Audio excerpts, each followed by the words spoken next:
News channel, सच है तो बोलेगा। उत्तर प्रदेश के मुख्यमंत्री योगी आदित्यनाथ द्वारा आयोजित वृहद ऋण मेले के शुभारंभ का सजीव प्रसारण चंदौली में देखा गया। इस दौरान जिलाधिकारी संजीव कुमार सिंह ने एनआईसी में आयोजित कार्यक्रम में विभिन्न योजनाओं के तहत लाभार्थियों को ऋण का वितरण किया। उत्तर प्रदेश के मुख्यमंत्री योगी आदित्यनाथ द्वारा लोक भवन लखनऊ से वृहद ऋण मेले के अंतर्गत 1.90 लाख हस्तशिल्पियों, कारीगरों एवं छोटे उद्यमियों को 16,000 करोड़ ऋण का वितरण एवं वर्ष 2022-23 की 2.35 लाख करोड़ रुपए वार्षिक ऋण योजना का शुभारंभ किया गया। जनपद स्तर पर यह कार्यक्रम एनआईसी चंदौली में जिलाधिकारी संजीव सिंह की अध्यक्षता में संपन्न हुआ। लखनऊ में आयोजित वृहद ऋण मेले के कार्यक्रम का सीधा प्रसारण किया गया। जनपद स्तर पर आयोजित कार्यक्रम में विभिन्न योजनाओं के लाभार्थियों को चेक भी वितरित किया गया। माननीय मुख्यमंत्री के दिशा निर्देश पर उत्तर प्रदेश सरकार के 100 दिवस पूरे होने के अवसर पर आज वृहद ऋण मेला रोजगार का आयोजन किया गया है और इस मिशन रोजगार के अंतर्गत जनपद में पीएमईजीपी मुख्यमंत्री युवा रोजगार योजना ओडीओपी योजना के अंतर्गत 584 लघु और मध्यम उद्यमियों और हस्तशिल्पियों को 9 करोड़ 34 लाख का ऋण स्वीकृत किया गया है और इस जो हमको लक्ष्य प्राप्त हुए और उस पर हम लोग सीधे काम भी कर रहे हैं और बैंकों का अपेक्षित सहयोग भी प्राप्त हो रहा है। सभी जो हमारे युवा हैं जो एमएसएमई विभाग के अंतर्गत स्वरोजगार करना चाहते हैं उनको उपायुक्त उद्योग के द्वारा पूरा सहयोग प्रदान किया जा रहा है और जो मिशन रोजगार का लक्ष्य है उसको हम लोग स्वरोजगार के लक्ष्य को संपूर्ण करें। 15 दिनों से बीमार चल रहे भगवान जगन्नाथ अब ठीक हो गए हैं। स्वस्थ होने के बाद भगवान जगन्नाथ भाई बलभद्र और बहन सुभद्रा के साथ घूमने के लिए निकले। वाराणसी के असिक क्षेत्र स्थित जगन्नाथ मंदिर से भगवान की सवारी डोली पर निकली।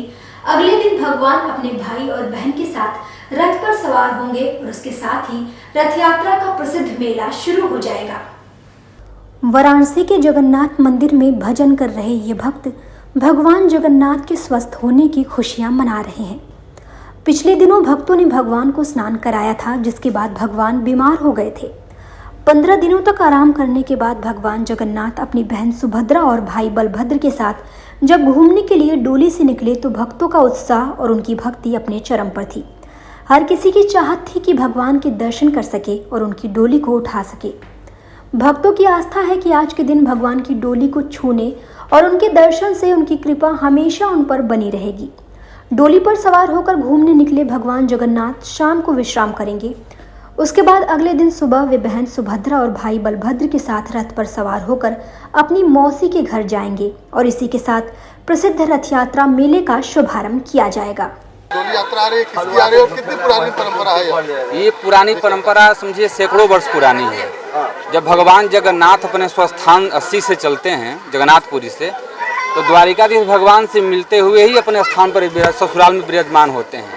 ये परंपरा आदिकाल से चली आ रही है और ये परंपरा का निर्वहन आज भी हो रहा है कि भगवान जब वहाँ से चलते हैं तो अपने मित्र यानी द्वारिकाधीश से मिलते हुए ही आगे प्रस्थान करते हैं और जाकर वहाँ विराजमान होते हैं और फिर वहाँ 3 दिवसीय मेला लगता है, उसका वहाँ पर स्थापना होती है मेले। भगवान जगन्नाथ तीनों विग्रह 14 दिन एकांतवास रहने के बाद भगवान प्रकट हुए और भक्तों को दर्शन देकर आज पालकी द्वारा भगवान रथ यात्रा के लिए शहर भ्रमण करने के लिए जा रहे हैं। समाजवादी पार्टी के राष्ट्रीय अध्यक्ष अखिलेश यादव के 49वें जन्मदिवस की पूर्व संध्या पर बीएचयू कैंपस के अंदर रक्तदान शिविर का आयोजन किया गया, जिसमें समाजवादी पार्टी के कार्यकर्ताओं ने रक्तदान कर अपने नेता राष्ट्रीय अध्यक्ष अखिलेश यादव के लंबी उम्र की कामना की। सपा मुखिया अखिलेश यादव के जन्मदिवस की पूर्व संध्या पर सपा समर्थकों ने बीएचयू में रक्तदान शिविर लगाकर रक्तदान किया।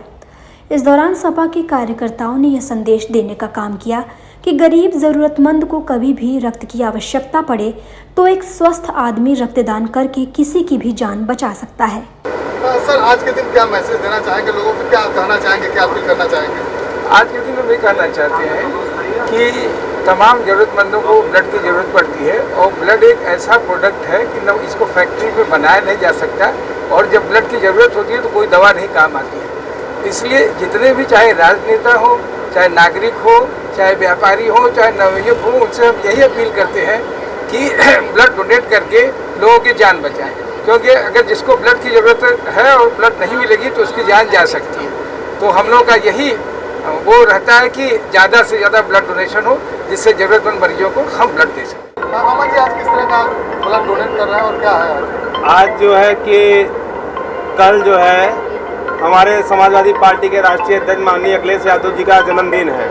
उनके जन्मदिन के पूर्व संध्या पर आज हम लोगों ने बेचू कैंपस के अंदर ब्लड डोनेट करने का विचार बनाया। आज जो है कि 49वां जन्मदिन है, तो आज हम लोग जो है अपने साथियों के संग ब्लड डोनेट करने का कार्य कर रहे हैं। कितने का लक्ष्य रखा है, कितने यूनिट आपको डोनेट करने का लक्ष्य रखा है? देखिए, लक्ष्य तो है 20-25 की संख्या में कम से कम यही लक्ष्य है, बाकी जितना हो जाए। स्मार्ट सिटी वाराणसी में बड़े महानगरों जैसी चिकित्सा सुविधा एवं सेवाएं अब पूर्वांचल के मरीजों के लिए भी उपलब्ध होंगी। विश्व स्तरीय चिकित्सा के लिए पूर्ण रूप से प्रतिबद्ध ऑक्टेविया हॉस्पिटल मरीजों के लिए तैयार हो गया है, जिसका लोकार्पण उप मुख्यमंत्री ब्रिजेश पाठक के हाथों संपन्न हुआ। 250 बेड एवं 75 आईसीयू बेड की विशाल क्षमता वाले ऑक्टेविया हॉस्पिटल में करीब 50 वाराणसी के प्रसिद्ध एवं कुशल विशेषज्ञ चिकित्सकों की पूरी टीम अपनी सेवाएं देने के लिए संकल्पित है। यह हॉस्पिटल विश्व स्तरीय सुविधाओं के लिए प्रतिबद्ध है। यहाँ किसी भी उम्र के समस्त रोगों के इलाज की सुविधा एक ही छत के नीचे संभव है, अर्थात छोटे से छोटे ऑपरेशन से लेकर ओपन हार्ट सर्जरी तक के इलाज सफलतापूर्वक किए जा सकेंगे, जो कि पूर्वांचल के मरीजों के लिए वरदान साबित होगा। उच्च गुणवत्ता से पूर्ण ऑक्टेविया हॉस्पिटल का लोकार्पण उप मुख्यमंत्री ब्रिजेश पाठक के करकमलों द्वारा संपन्न हुआ। देखिए, मैं स्वास्थ्य विभाग में हम उत्तर प्रदेश के लोगों से इस बात के लिए वादा करते हैं कि हम उच्च स्तरीय चिकित्सा व्यवस्था उन्हें सभी अस्पतालों में, जो हमारे सरकारी अस्पताल में, उपलब्ध कराएंगे। सभी चिकित्सक, सभी पैरामेडिकल स्टाफ से हमने लगातार रिक्वेस्ट किया है कि अपने ड्यूटी के समय अस्पताल परिसर में हैं, साफ सफाई का ध्यान रखें, पीने के पानी का इंतजाम रखें, स्ट्रेचर व्हीलचेयर का इंतजाम रखें। सरकारी दवाइयाँ जो अन्यमन्य हैं वो हमारे सभी मरीजों को मिले। इसके अलावा जो दवाइयाँ उपलब्ध नहीं है, केवल जेनरिक दवाइयाँ ही लिखी जाएं। इसके लिए हम लोग संकल्प हैं और सतर्कता के साथ आगे बढ़ रहे हैं। मरीज को भगवान मान करके हम सेवा कर रहे हैं। अस्पताल परिसर में मरीजों को भगवान मान करके हम सेवा कर रहे हैं। हमारी जानकारी में लाया गया है और ये ऐसा न हो, उसके लिए लगातार हम लोग काम कर रहे हैं। जौनपुर में एक युवक को खंभे में बांधकर पिटाई करने का वीडियो सामने आया है, जो सोशल मीडिया पर वायरल भी है।